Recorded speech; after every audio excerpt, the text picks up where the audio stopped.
One of the most important things on the ballot this year is Amendment 1, our Land and Legacy Amendment. We need this in the worst way. We need to get this money restored to us and put into a fund that cannot be dipped into by the state legislatures. This needs to go to buy land to protect our waters. And to speak of this, we have Mr. Charles Barrowclough of the Treasured Lands Foundation. Please give him a warm welcome.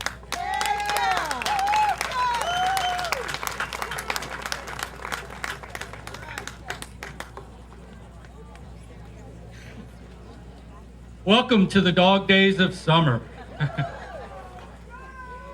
Thank you, thank you, thank you, thank you. Thank all of you for being here today and supporting my quality of life as well as yours. You know, it was rallies and protests and demonstrations, a lot like these, that were a huge part of the culture that I grew up with. The civil rights movement, world peace, Earth Day. How many of you remember Earth Day? A few years ago. Well, although that generation and those rallies and protests seem to be somewhat waning, a bit like my hairline, there is hope.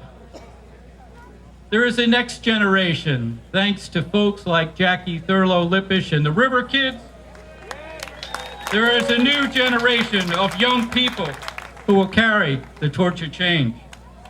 But it wasn't just those rallies that promoted change.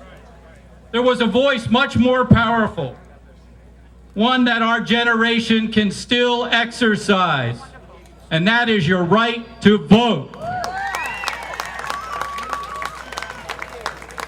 This November, in 61 days, November 4th, Floridians will have that opportunity to effect change again for our environment. Amendment 1, the Water and Land Legacy Amendment, will restore funding for keeping drinking water clean, protect our rivers, our lakes, our springs, restore natural treasures like the Everglades, and protect our beaches and shores. It is not a new tax. It will cost you nothing. 1/3 of existing funds collected by the state through real estate transactions will go to protect natural resources, wildlife habitats, and preserve our water quality, raising $19 billion over 2 decades. Funds that historically our legislature has swiped. So this amendment will not allow them to do that, as they did with Florida Forever funding in 2009. Locally, it will help acquire the lands that are needed to protect the St. Lucie estuary and the Indian River Lagoon.